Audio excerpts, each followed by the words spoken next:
you.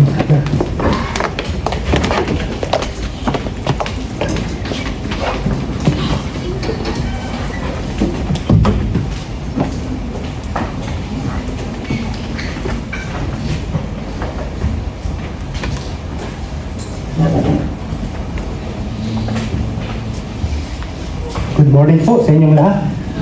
Tayo po tayong lahat, mga kapatid. Praise the Lord, ha? Purihin ang Diyos sa buhay natin sa ating pagtitipon po sa umagang ito. At umpisahan po natin pagbubukas ng ating gawain sa panalangin. Tayong lahat po ay magpakumbaba sa Diyos. Hallelujah, Lord. Amang banal, aming Diyos na nasa langit, buhay ka, Panginoon. Nananahan ka sa bawat mananampalataya. Kaya po, Panginoon, sa umagang ito, lubos kami nagpapasalamat. Lahat ng aming gagawin sa panambahang ito ay binubuksan namin sa panalangin sa iyo, O Diyos. Inihiling namin, Ama, sa pamamagitan po ng iyong kaisa-isang bugtong na anak na sa Jesucristo at sa patuloy na pagkilos, pagmiministeryo ng iyong Santong Espiritu ang iyong salita. Pararangalan ka po namin, Ama, sa umagang ito. Isin mo sa aming buhay ang ikaw ay aming luwalhatiin. Ama, salamat po, pagpalain sa iglesyang ito, Ama. At maging ang mga wala, saan man sila naroroon, anuman ang kanilang kalagayan, ay iyo pong pagpalain. Salamat po, ipinagkakatiwala po namin sa iyo ang lahat ng aming gagawin, iisipin sa umagang ito. Ito po ang aming nagkakaisang panalangin. Sa pangalan ng Ama, ng Anak, Espiritu Santo. Amen and Amen. Sige po, maaari na kayong makaupo sa inyong mga silya o salungkwit. Yan po yung Tagalog na malalim, salungkwit. Silya po, no? Okay, kamusta na po kayo, mga kapatid? Parang konti lang ang sumagot, ano? So, busy ba? Busy po ba tayo? Okay, ha? At alam niyo po, meron din naman tayong kasiyahan at meron din po tayong kalungkutan. Ano, mga kapatid, totoo po ba yun, no? Okay, minsan nagagalak tayo, sobrang paghalakhak. Halos yung halakak natin, no? Yung labi natin umaabot sa tenga. No, sobrang katuwaan. Tama po ba yan, naman? Yan po yung buhay ng isang tao, eh, no? Pag nalulungkot, siyempre, nagmamaktol po yan sa isang tabi, no? At ang ginagawa niyan ay umiiyak na lang. Ano po? Ganyan po ang buhay ng tao. At nakakaramdam din naman tayo, nalulungkot din tayo kapag ang araw po ng Sunday worship service natin ay kukunti pa rin ang dumadalo. Nakakadama tayo ng kalungkutan yan, mga leader. Katulad lamang po ng nakaraang Friday night, no? Weekend worship service natin na ginagawa ng 7:30 a.m. PM po ng gabi. Ano po? Kukunti lang po ang dumalo. Kaya minarapat ko po, mga kapatid, na balikan po natin kung ano yung naging focus natin nung Biyernes ng gabi. Gusto ko rin naman po na maranasan natin, no, makita natin kung ano ba ang mensaheng nakaakibat. No, sa title na ito po, pakita natin yung title yung nakaraang Sunday. Si Kristo ang buhay. at liwanag. Natapos po natin mga kapatid yung buhay, no? Si Kristo ang buhay. Nung last Friday night po, tinalakay natin si Kristo ang liwanag ng mga mananampalataya. Kaya po babalikan natin yan para makita nyo naman po kung ano yung napag-aralan namin, no po? Pinagsalo-saluhan natin nung Biyernes ng gabi, nung mga nasipag-attend po. May mga nagsasabi po na nakakalungkot naman, Pastor o Kuya Ed. Wala sila. Sayang, hindi nila nakikita po ang pag-aaral na po. Kaya napag-isip-isipan ko nung pagkatapos po ng service, nung gabi yon, via Zoom, pumasok sa isip ko, gusto ko rin po na matikman niyo po ito mga kapatid. Kung ano ba nakaakibat po, kung ano ba ang nilalaman ng isinulat na ito ni St. John na po sa chapter 1. Okay? Pakita niyo po sa screen niya, no? Sinasabi po dyan, no? Ito po. Pagmasdan niyo po ako, no? Yan po. Ako ang Alpha at ang Omega. Ang una at ang huli. Ang simula at ang wakas. Amen po ba tayo dyan, mga kapatid? Mula simula hanggang katapusan. Walang ibang manggahari kung hindi ang Panginoon. Pahalang nakadahilanan, horizontal reason. Okay, tignan naman natin po yung vertical reason, nakaganan po, yung cross. Okay? Ang bumaba, sino po yung bumaba, mga kapatid?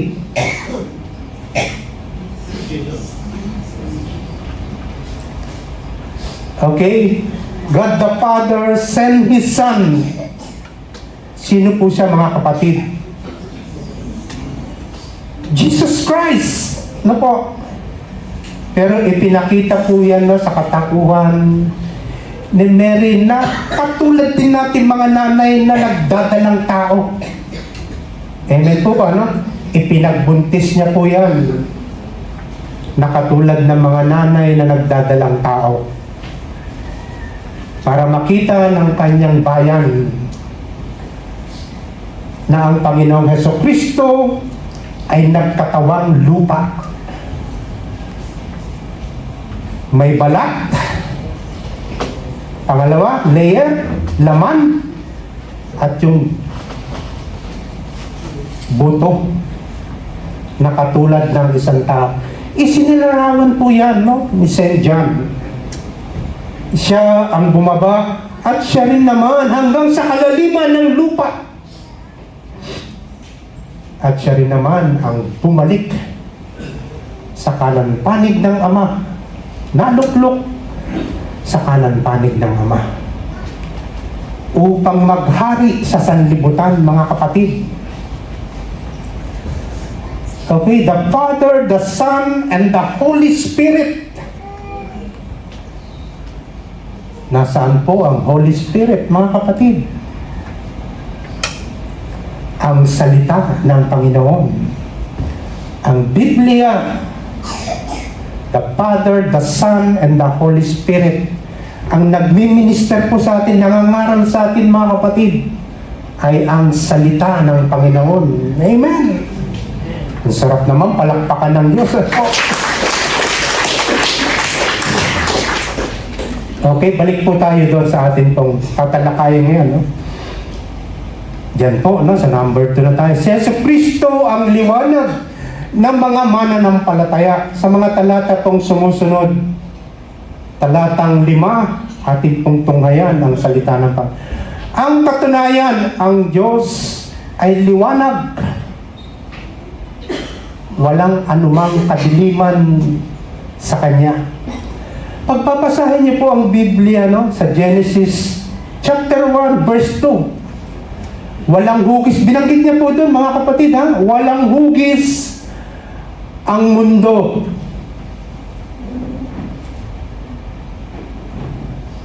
Tingnan niyo po yung salita ng Panginoon.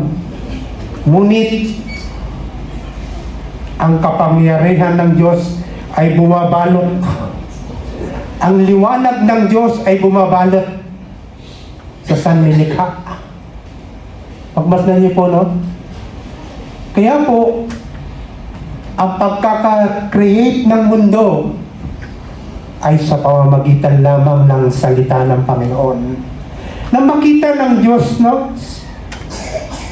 Yung mga sitwasyon na yun na makita ng Diyos, siya ay nasiyahan. Kaya niya nabanggit, magkaroon ng liwanag.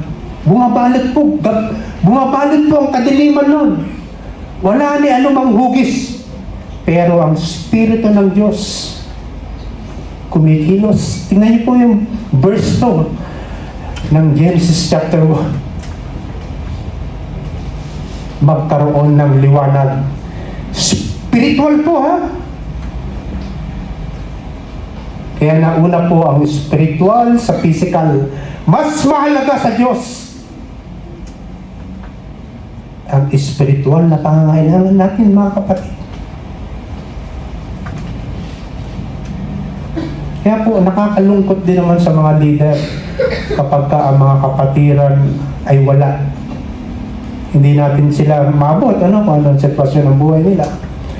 Naaabot lang natin sila sa pamamagitan ng panalangin, ipanalangin ang kapatid natin, no, si brothers and sister. Ito ang aming narinig. Mag-testify po, no? Si Apostol John, ito ang aming narinig sa kanyang anak at ipinapahayag naman namin sa inyo, ang Diyos ay liwanag at walang anumang kadiliman ang nasa kanya, mga kapatid.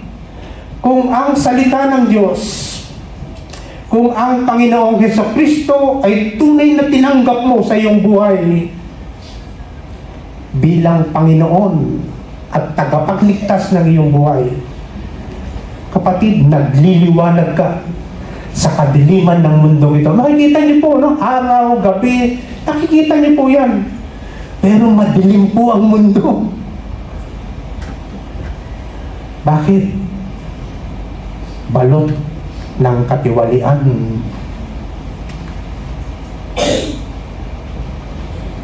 Balot ng kasinungalingan.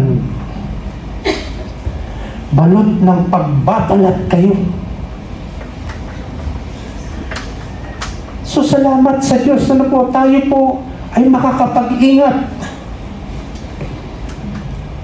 24/7 pinag-iingat tayo ng salita ng Panginoon. Kaya po gano'n na lamang nang marinig, no? Mula sa labi ng Panginoong Hesukristo, si John na naroon, nasaksihan niya po ito. At namutawi po ito sa labi ng Panginoong Diyos at ang kanyang anak na si Hesukristo. Sabi niya, ang Diyos ay liwanag at walang anuman sa Kanya ang kadiliman. Kapag tayo po ay tumanggap sa Diyos, mga kapatid, so lalakad tayo dapat sa kaliwanagan. At malayo tayo, may distansya po tayo sa kadiliman na sumisimbolo ng dyablo. At ang liwanag na sumisimbolo sa atin bilang mga mananampalataya ay magliliwanag. Mga kapatid, makikita niyo po yan sa mensahe. Susunod na talata. Sa aklat ni John, no? Kabanata 1, talatang 9, ito ang tunay na ilaw.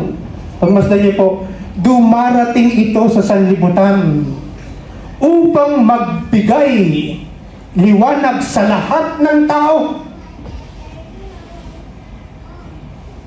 Ang salita ng Diyos ay siyang liwanag ng mga mananampalataya. Ipapasdan po natin, pumunta kayo sa isang lugar. Ako po pupunta sa mga squatter area, sa mga barangay. Meron pong lumalapit sa akin, meron din naman umaalis. Merong ayaw sa akin, meron din naman gusto sa akin.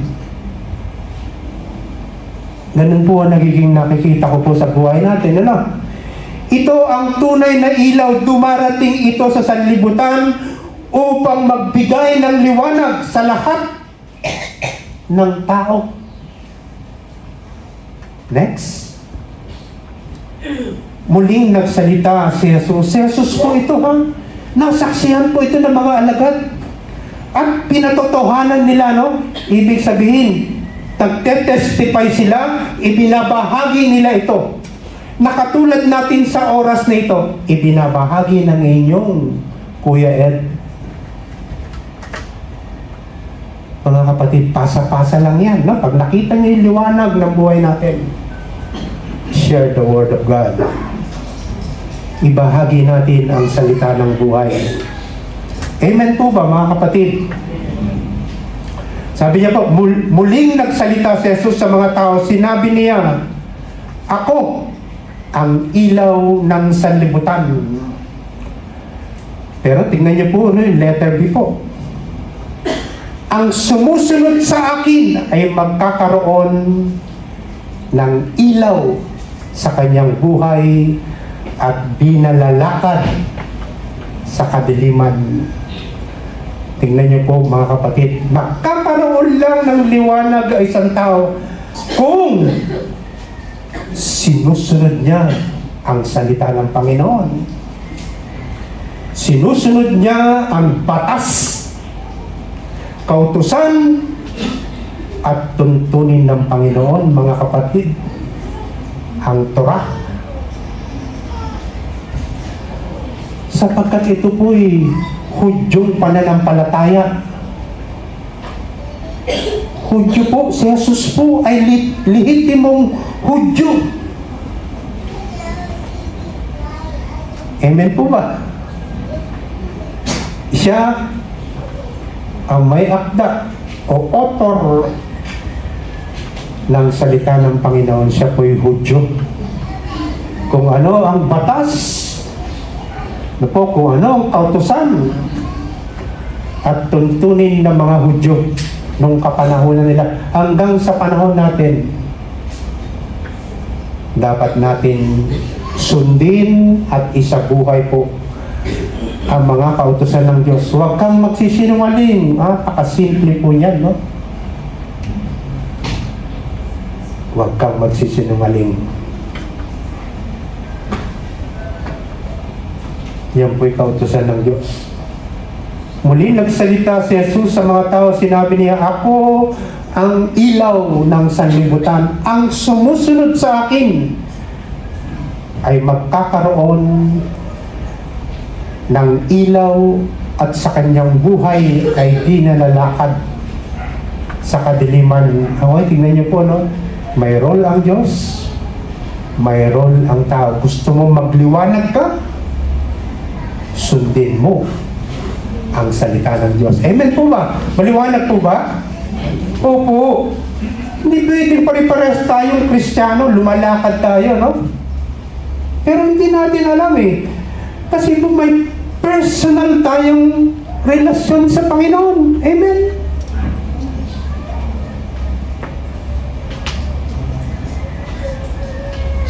May personal relationship tayo sa Panginoon.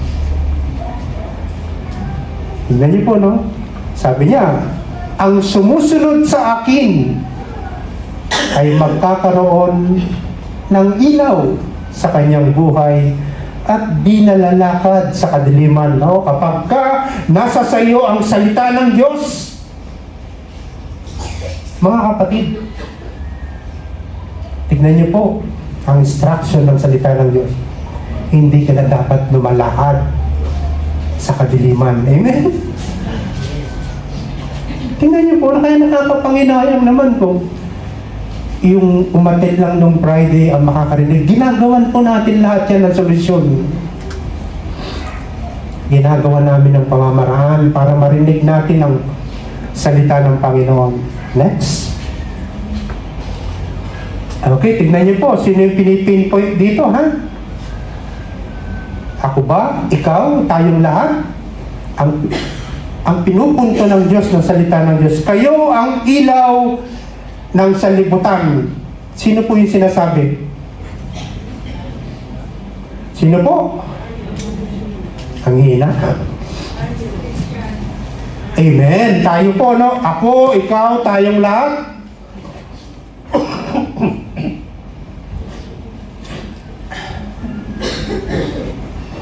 Kayo ang ilaw ng sanlibutan.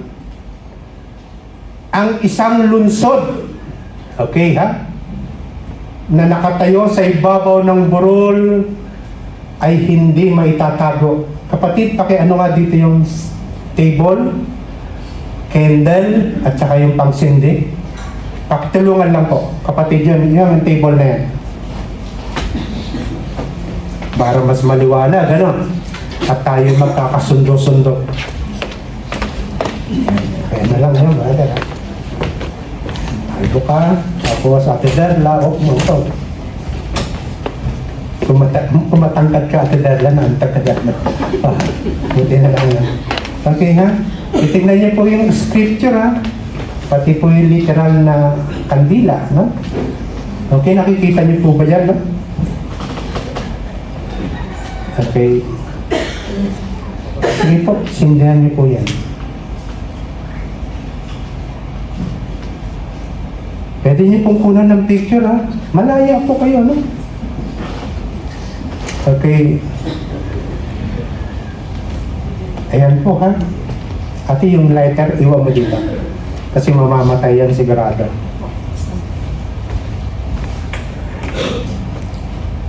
Yan, sabi ng salita ng Diyos, kayo ang ilaw ng sanlibutan. Sa isang lungsod na nakatayo sa ibabaw ng burol ay hindi maitatago. Tingnan niyo po, lungsod po yung binabanggit, ha? Hindi po maliit na komunidad, hindi barangay, kung hindi lungsod. May kukubli po ba natin yan, lungsod na yan? Hindi. Kayo ang ilaw ng sanlibutan sa isang lungsod na nakatayo sa ibabaw ng burol ay hindi maitatago. Talatang 15. Walang taong nagsisindi ng ilaw at pagkatapos ay inilalagay iyon sa ilalim ng banga. Tingnan niyo po, pagmasdan niyo. Tingnan niyo po ang scripture, no? Concentrate lang po tayo sa scripture. Inilalagay iyon, sinindihan, no? Sinindihan po ang liwanag na nasa inyo. Pero tingnan niyo po. Tingnan niyo po scripture. Walang taong nagsisindi ng ilaw at pagkatapos ay inilalagay iyon sa ilalim ng banga. Itinago ang liwanag. Sa halip, letter B po ng verse 15, sa halip, inilalagay iyon sa talagang patungan upang matanglawan ang lahat ng nasa bahay.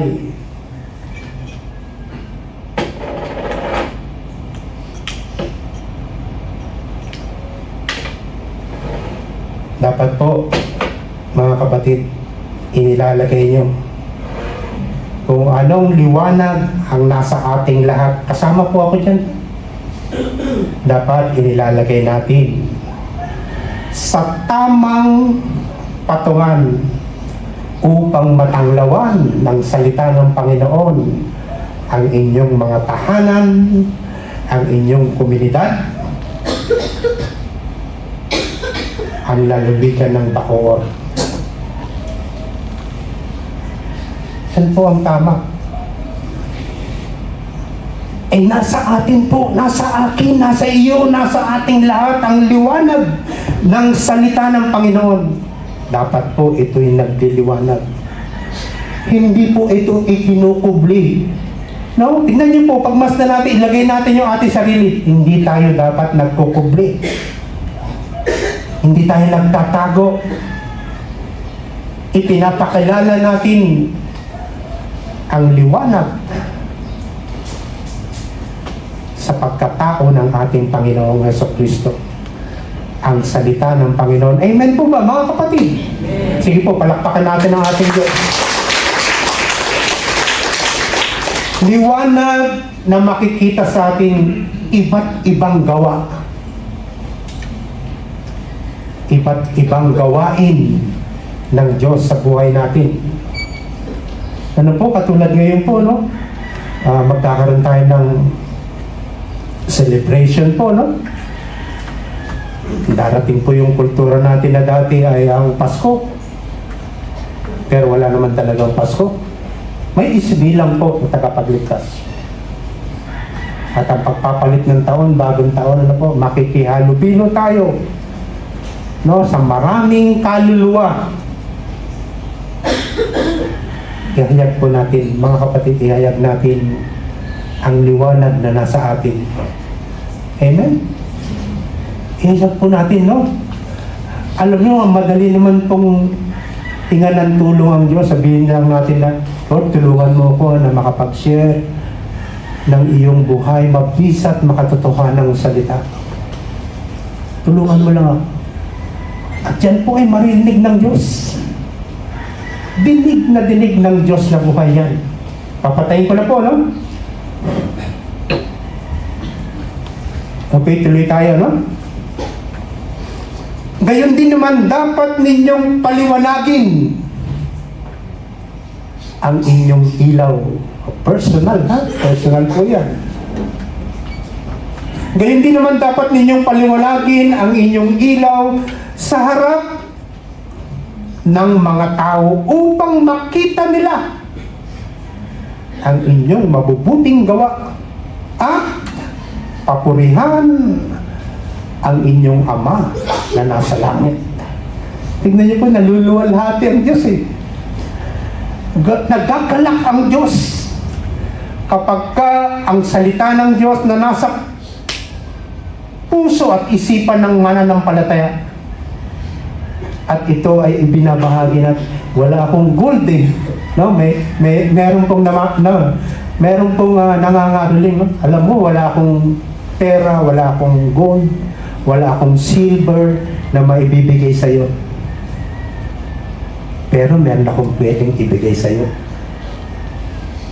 Ang salita ng Panginoon. Tingnan niyo po, no? Amen po ba? Napakagandang regalo. Subukan niyo pong mangusap sa tao. Wala akong may bibigay sa iyo pera. Kanta ka lang, ha? Pero may ibibigay ako sa iyo pagkatapos ng kanta mo. Ang salita ng Panginoon. Hallelujah. Yan po, no? Tinitignan po natin ang mga instruction ng salita ng Diyos. Okay, next. May bunga po ito na makikita nung hindi lang tayo nagtatanim, nagpapahayag ng salita ng Diyos. Nakikita natin ang bunga nito. At ito po'y kitang-kita na mga mangangaral sa buhay ng bawat isa sa atin. Sa mga talata pong 6, negatibong pananaw o negatibong aspeto. Tingnan niyo po, ang bunga nito sa atin, ang dulot. Kung ang isang tao ay lumalakad sa dilim, masdan niyo po ang salita ng Diyos, at hindi nagsisi sa kanyang kasalanan, siya ay mananatiling bahog. Tingnan niyo po yung puno, no, halaman, hindi nagbubunga o walang bungang maibibigay. Sabi po sa 3 talata, 6, 8, 10, kung sinasabi nating tayo'y may pakikiisa sa Kanya, ngunit namumuhay naman tayo sa kadiliman.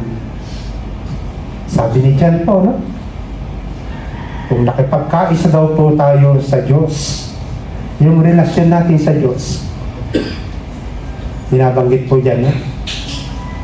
Kung ngunit namumuhay naman tayo sa kadiliman, nagsisinungaling tayo. Pwede po ba yan sabihin ng taong nagsinungaling sa kanyang sarili na sinungaling ka? Di po ba napakasakit? Sarili mo ang magsasabi sa'yo, nagsisinungaling ka. Bakit? Sapagkat namumuhay ka. Nasa sa iyo ang salita ng Diyos. Napapakinggan mo yan paulit-ulit, nababasa, pinag-aaralan.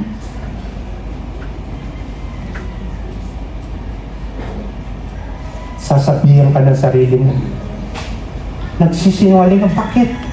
Sapagkat namumuhay ka pa rin sa kadiliman.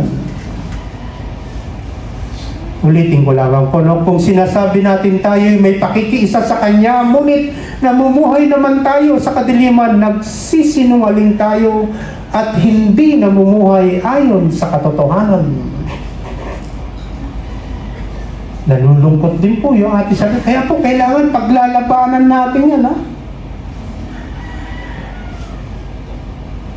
Paglabanan po natin yan, mga kapatid.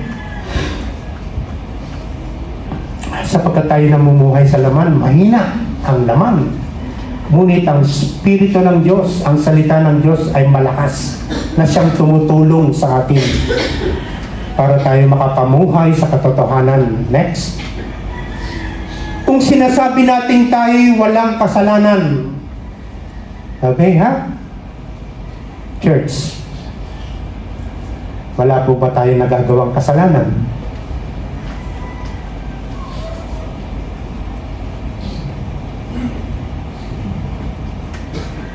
Nakakagawa po tayo ng kasalanan. Anytime pwede tayo magkasala. Kung sinasabi natin tayo'y walang kasalanan, binadaya natin ang ating sarili at wala sa atin ang katotohanan. Tingnan niyo po, nagsisilbing liwanag sa atin, mga kapatid. Kaya tayo nakakapamuhay sa kaliwanagan ay ang salita ng Panginoon. Amen. Talatang 10. Kung sinasabi natin hindi tayo nagkasala, ginagawa nating sinungaling. Ang Diyos, alam ng Diyos po, mga kapatid, na tayo ay mga taong makasalanan.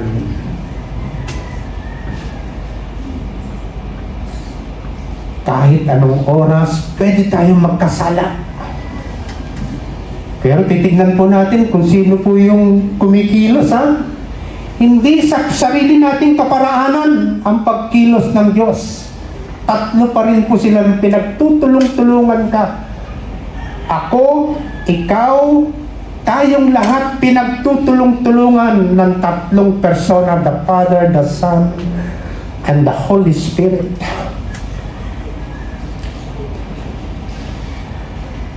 Next. Yung nakaraan po, negative aspect. Ngayon, positive aspect.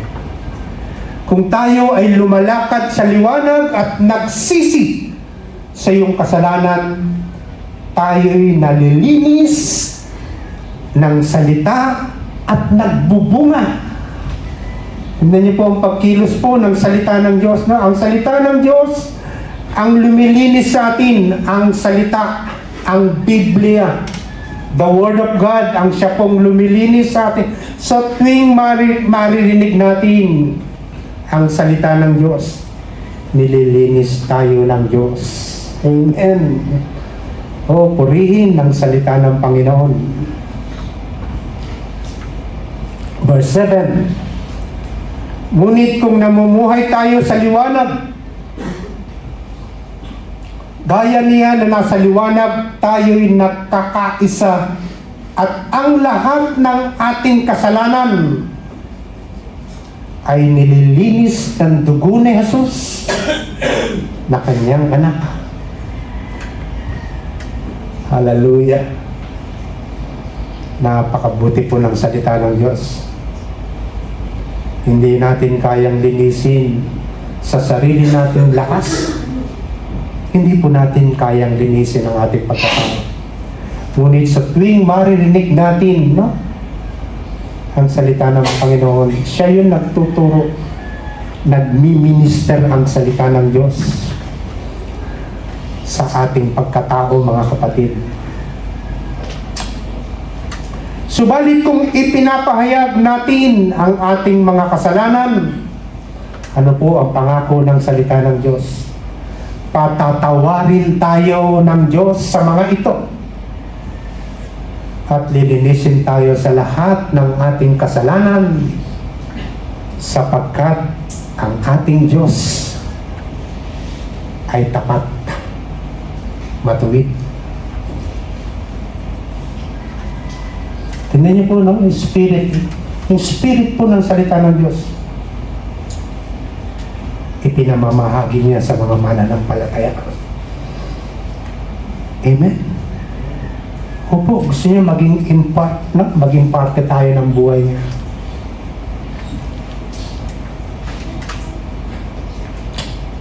Hallelujah, Lord. Purihin ang iyong salita.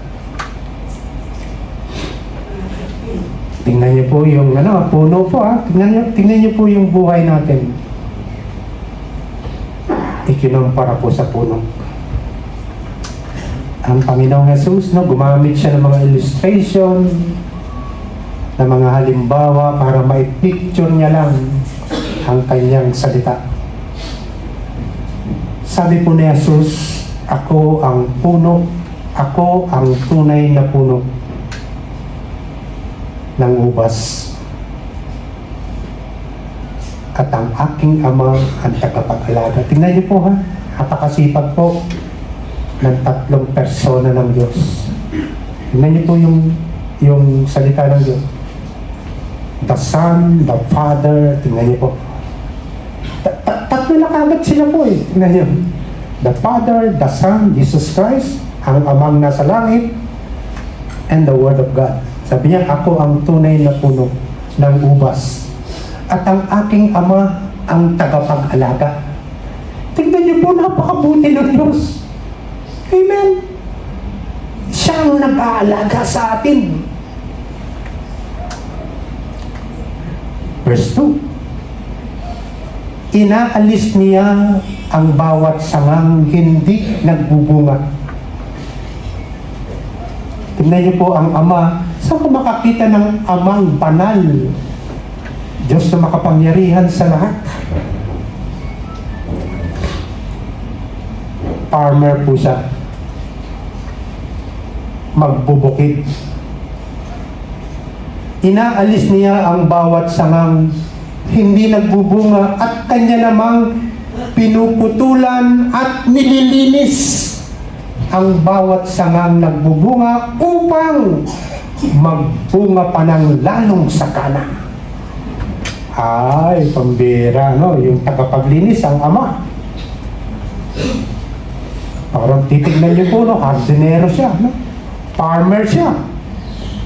Pero tignan niyo po, no? Ayaw niya po sa ginagawa niyang yan, no? Ayaw niya po nakukunti lang ang bunga. Amen? Tignan niyo po ang layunin ng Diyos.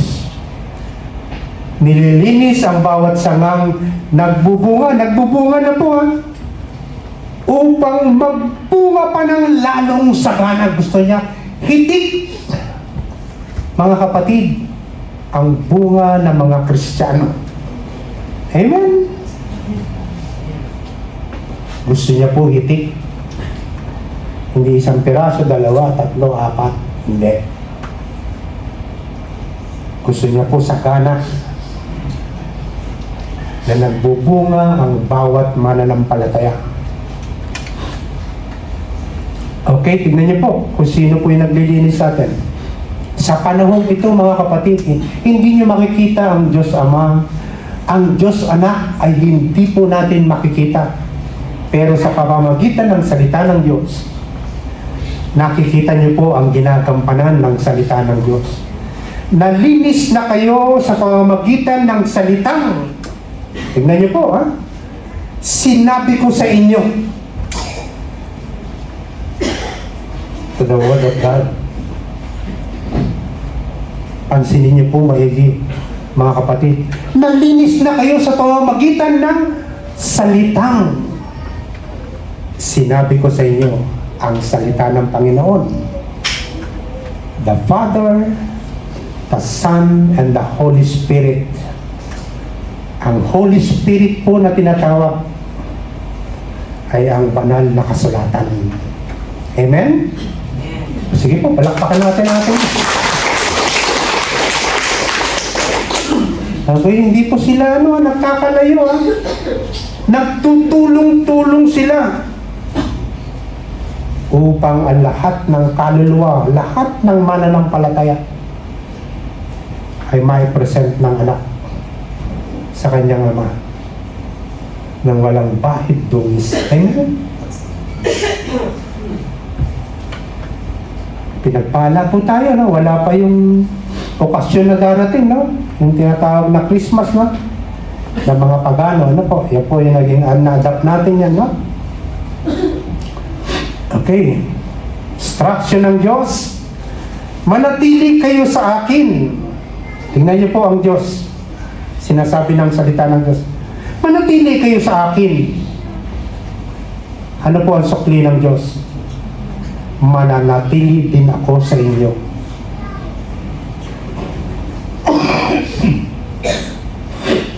Excuse lang po,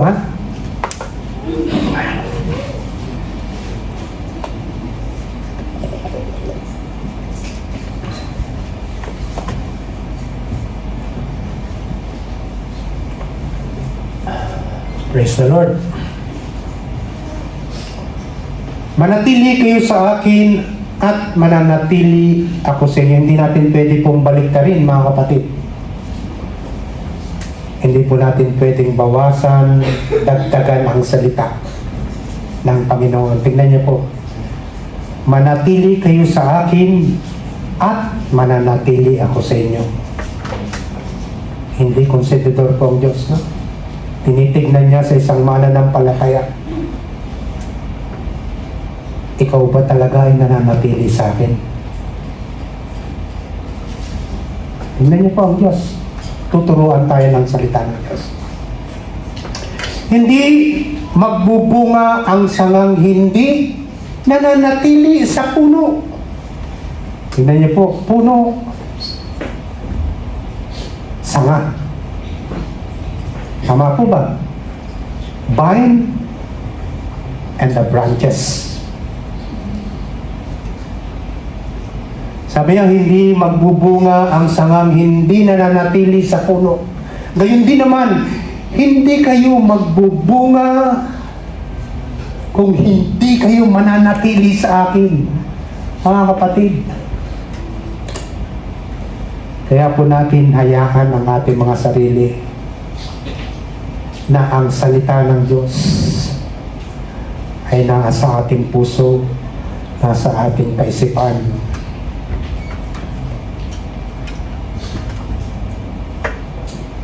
Bakit po? Nakakapagbigay po yan. Yung salita ng Panginoon, na na-absorb ng ating kaluluwa, pangangailangan ng ating kaluluwa. Tignan niyo po.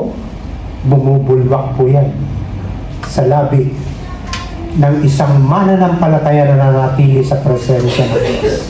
Amen? Bumubulwak po yan, hindi mo kayang pigilan yan. Kahit saan naroon yan. Nasa jeep yan ng pampasahero, magsishare at magsishare po yan ng salita ng Panginoon. Sapagkat naranasan ko po yan. Kahit saan lugar. Sa tindahan, sa mga senior citizens, sa lugar po, sa inyong clubhouses, sa inyong mga subdivision. O maging, alam niyo po ba, ikwento ko lang po sa inyo, yan po lugar ng Mercury Drugs, kapag ako po pumipila yan sa pila ng mga senior, alam mo naman po yung mga bumabata, yan, pipila ka dyan, kaya nga pa ng pila. Pag mahaba ang pila, thank you Lord, mahaba ang pila. Tingnan po, positive po, na may mangyayari. Yan, habang nakapila, nakikipag-umpok ako, makikipagkwentuhan po ang inyong Kuya Ed. Kuya, ilang taon ka niya? Ganyan lang po. Bubuksan niyo lang po yung usapan na manggagaling po sa inyo. 65 na ako Ay kayo po nga 70 na ako Ganyan, no? Inuumpisahan namin sa ganun po, no? Bago namin ipinapasok ang gospel. Ako po'y magse-70 na. Ganun po ba? Opo. Lubos nga po ako nagpapasalamat sa Diyos. At maabot ko po itong edad na ito. Pinagpapasalamat ko nga po sa Kanya. Opo. Ganun ba? Bakit mo naman nasabi yun? Ganito po yan, no? Manong. Kasi sa Biblia po, no? Sa aklat po ng mga awit, yun, pinapasokan ko na po ng ganun. Hanggang sa magtuloy-tuloy. Sana mabagal ang takbo ng pila. Para matapos ko po yung ilang minuto lang po yan. Kaya sinasabi ko noon, sana medyo bumagal para maituloy ko lang yung gospel. Ganun lang po, no? Sabi niya, ako ang puno ng ubas at kayo ang mga sanga. Ang nananatili sa akin at ako sa kanya. Tingnan niyo po, magkatuwang po yan. Mga kapatid, hindi kayo hihiwalayan ng Panginoong Hesukristo. Kung tunay na tinanggap ninyo ang liwanag at namumuhay tayo sa kaliwanagan, makikita niyo po, may partnership kayo. Meron kayong ka-teammate. Pag sinabi niyo, pasa mo dun yung bola. Dito. Kailangan sundin natin po, no? O tira mo ng 3 points.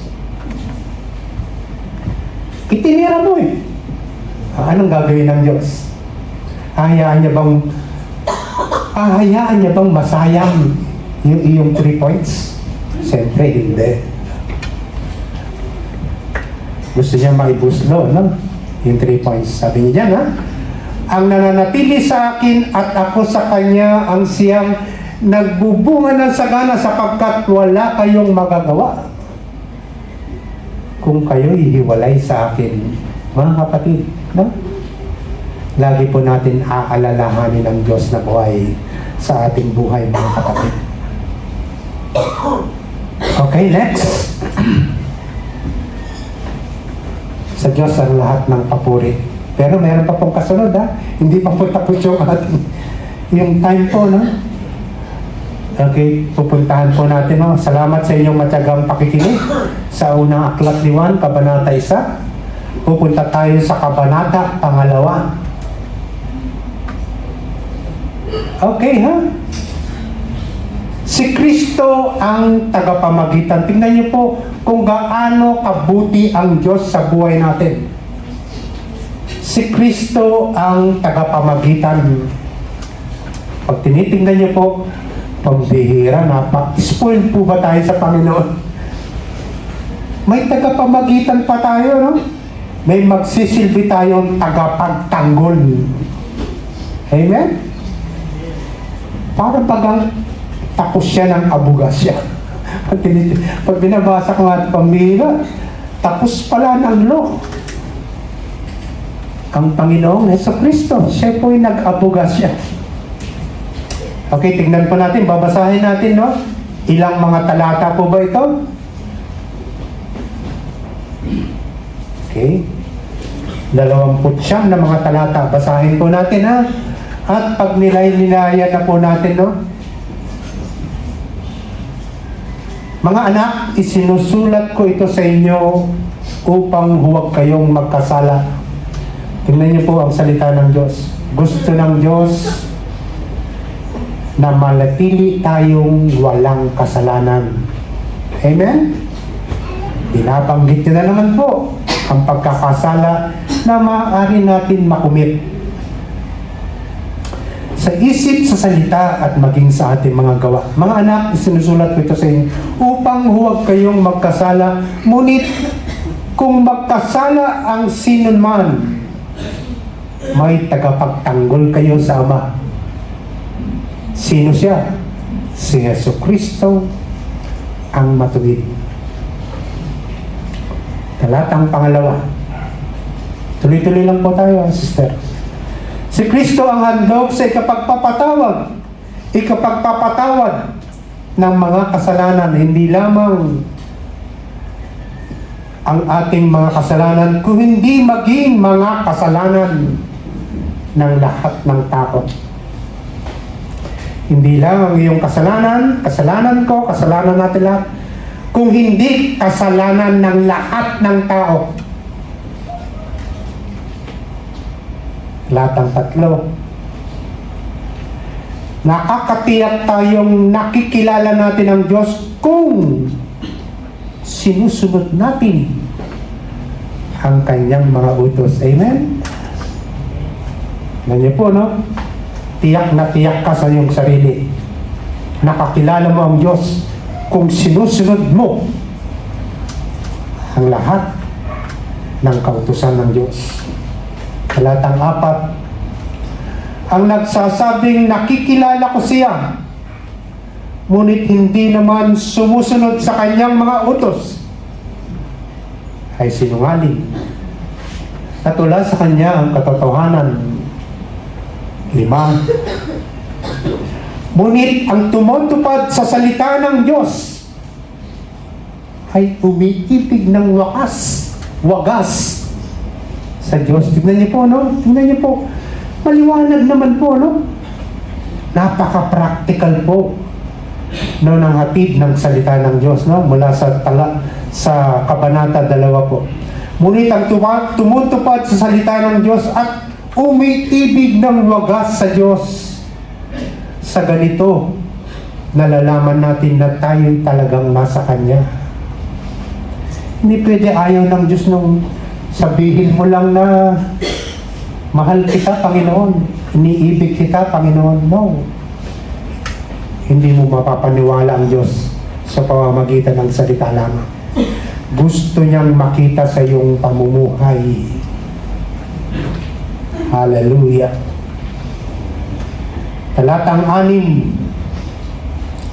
sino mang nagsasabing nananatili siya sa Diyos ay dapat mamuhay tulad ng pamumuhay ni Jesucristo. Ito, mga minamahal, hindi isang bagong utos ang isinusulat ko sa inyo, kung hindi ang dating utos na nasa inyo na sa simula pa. Ito ang mensaheng narinig na ninyo. Ngunit may tuturing na isang bagong utos ang isinusulat ko sa inyo, sapagkat napapawi na ang kadiliman at lumiliwanag na ang tunay na ilaw. Ang katotohanan nito ay nasaksihan sa buhay ni Jesucristo. At nakikita rin naman sa atin. Amen? Next. Ang nagsasabing siya ay nasa liwanag, pagmasdan niyo po, no? Pagmasdan niyo po yung inyong katabi. Okay, ha? Sa kaliwa, sa kanan, sa harap at sa likod. Sabi niya, ang nagsasabing siya ay nasa liwanag, ngunit napupuot sa kanyang kapatid, ay nasa kadiliman pa. Ngayon po, kaya kailangan makalaya tayo sa puot. Sapagkat yan po magpaparusa sa mananatili lang sa atin, mga kapatid, ang puot ng Diyos. Balikan lang natin, no? Verse 9. Ang nagsasabing siya ay nasa liwanag, ngunit napupuot naman sa kanyang kapatid na nasa kadiliman pa. Okay, ha? Tinignan niyo po yung kaliwa, kanan niyo, yung harap at likod. Tignan niyo po ang inyong tahanan. Tignan niyo po ang inyong mga tahanan. Tignan niyo ang inyong mga matatanda. Ang mga lolo't lola, ang inyong nanay, ang inyong tatay, ang inyong asawa at mga anak. Kanina, tinignan natin ang ating church. Ang ating mga tahanan. Okay. Ang ating komunidad. Ang nagsasabing siya ay nasa liwanag, ngunit napupuot naman sa kanyang kapatid, ay nasa kadiliman pa. Talatang 10. Ang umiibig sa kanyang kapatid ay nananatili sa liwanag.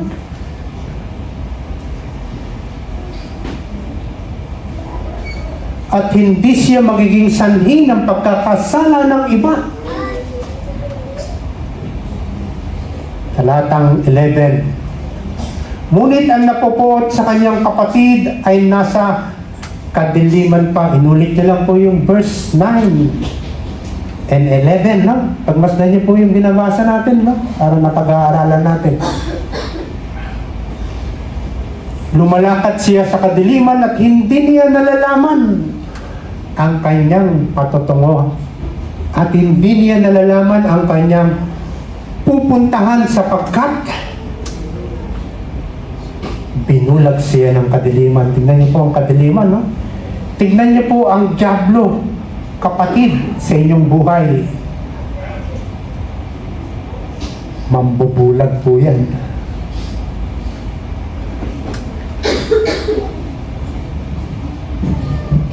Bubulagin po, no? Yung ating mga mata, dapat nakikita na natin ang kaliwanagan, pero ayaw niya, no? Kaya po may labanan, no? Physical, spiritual, mayroon tayong mararanasan na labanan. Sumusulat ako sa inyo, mga anak, sapagkat pinatawad na ang inyong mga kasalanan alang-alang sa kanyang pangalan. Titignan niyo po yung sulat po, no? Paano sinusulat to para maintindihan po natin. Tignan natin yung meaning ng Ama, ng Anak, at yung mga kabataan po na makikita niyo sa wikang Tagalog. Pag binabasa niyo po ang Biblia, kailangan may hawak kayo English, no? Yung Ama po, sinasabi, yung po yung matured Christian. Sa wikang English po. Tingnan niyo, yung Anak, yun po yung baby Christian. Bata pa sa pananampalataya, ano? Tingnan niyo lang po, silipin niyo lang yung inyong mga Biblia. Kasi po sa Tagalog, ano, i-translate niya lang, Ama, Anak, no? Yun lang po yung binanggit niya. Pero sa English, makikita niyo po yan, mas lalong magliliwanag. Ganyan po yung nagbabasa ng Bible. Maraming iba't ibang Bible na binabasa. Okay, sapagkat sinalin-salin lang po yan, no? Sa iba't ibang wika.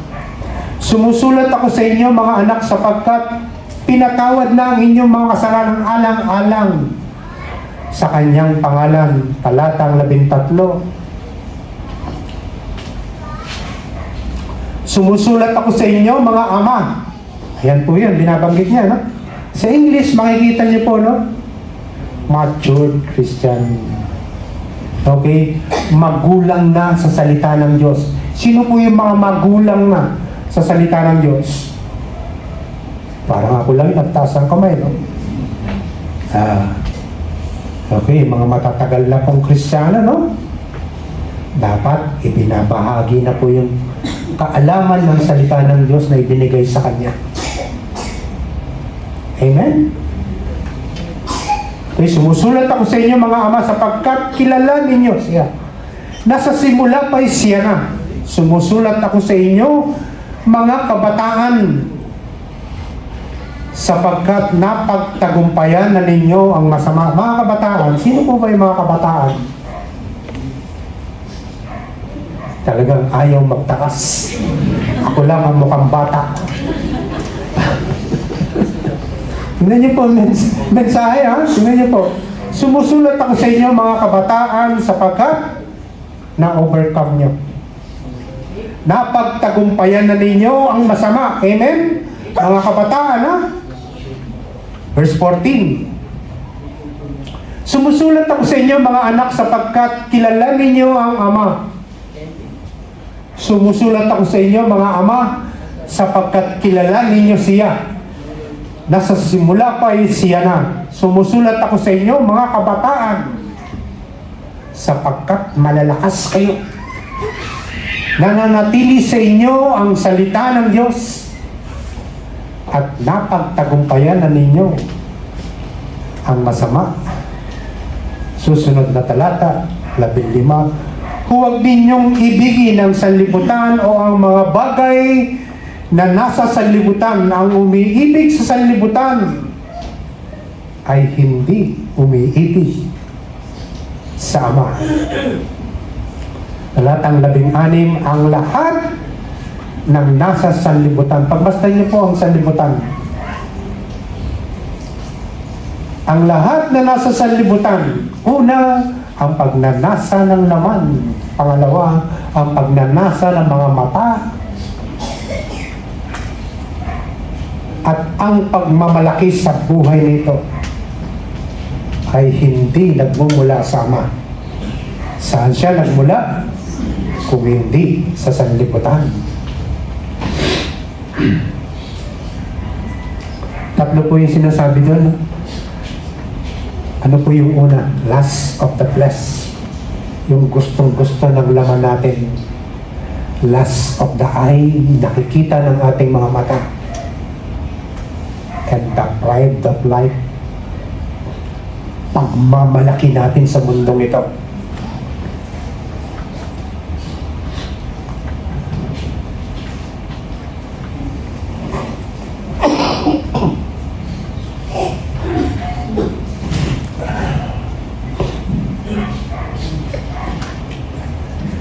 Mawawala ang sanlibutan at ang lahat ng mga bagay na pinagnanasaan ng mga tao, ngunit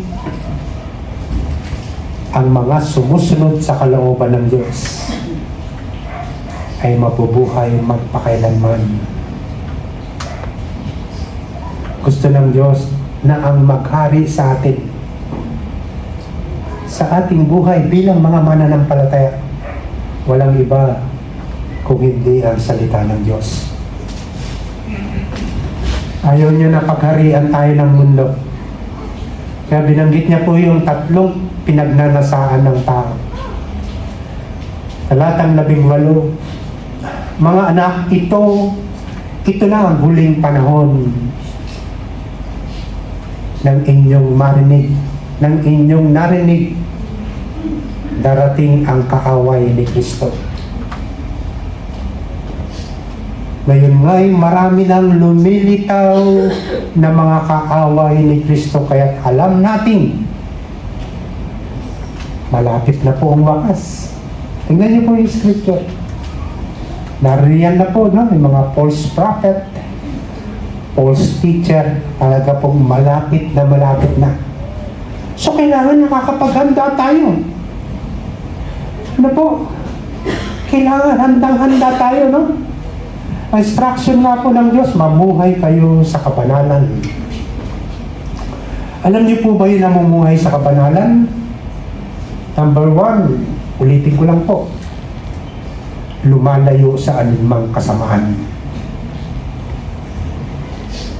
At itinutuon niya ang kanyang paningin sa salita ng Diyos. Pangalawa, tunay na nagsisi at tinalikuran ang kasalanan. Yan po yung mga taong namumuhay sa kabanalan. Talatang 18. 19 po, sorry. Kahit na sila'y mga dati ng kasamaan,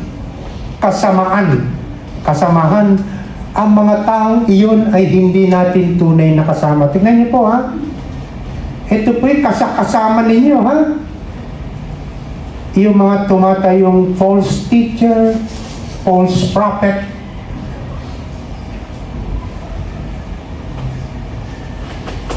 Tingnan niyo po ang salita ng Diyos. Kahit na sila'y mga dati nating kasamahan, ang mga taong iyon ay hindi natin tunay na kasama, sapagkat kung sila'y tunay na sa atin, tunay na atin, nananapili sana silang kasama natin. Ngunit umalis sila upang maging maliwanag na silang lahat ay hindi tunay nakasama natin. Ang sarap ng basahin ng Diyos, ng salita ng Diyos po, no? Parang pinapakita ng salita ng Diyos ang kaliwanagan sa ating kaisipan. Nakakapag-ingat tayo. Amen? Talatang 20. Ngunit ipinagkaloob na sa inyo ang Espiritu Santo. At dahil dito, alam na ninyo ang buong katotohanan. Mga kapatid, marami pong salamat sa inyong lahat sa pagdala niyo po, no? Sa araw na ito. Ang Diyos po magpala sa atin. Kayo po tayong lahat, no? Puputulin ko lang to, ha? Opo. Okay, tayo muna tayo lahat. Tsaka natin palakpakan ng Diyos.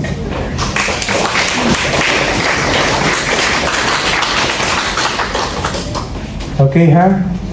Anong araw po ba ang okasyon natin? Para maliwanagan ka, anong araw po ang okasyon natin? Ang Christmas po tinatawag. Anong araw po? Webes, no? Tapos magkakaroon tayo ng Friday, no? So, isagad nyo na po hanggang Friday. Kaya, wala tayong service po, ha? Para naman po, bakit, no? No, hindi ko po saklaw ang inyong mga buhay. Kung nais ninyong umuwi doon sa inyong mga mahal sa buhay, so be it, no? Amen po ba, no? Para hindi kayo nalilimitahan, ha? Okay, kung gusto ninyong maganda, kahit hindi nyo na po kami imbitahan. Okay lang kami. Okay, ha? Wala tayong Friday night service po, ha? At ang New Year po, ano po ba yan? Parehas po ba yan? O, wala rin tayong ano, ha? Mas maganda po yan dito pa lang, nagkakaliwanag. Pero meron pa rin po, magbabato pa rin po sa messenger, no? Ng mensahe po ang ating leader, ano po? Kung sino po yung nagpapaabot sa inyo ng mensahe. Para yung mga wala po dito, mga kapatid, no? Malaman din po nila, no? Amen po ba? Amen, no? Narinig po ninyo lahat, no? Okay, inaanyayahan ko po yung mga kakanta na po at tutugtog. At kakantahan po natin ang Diyos.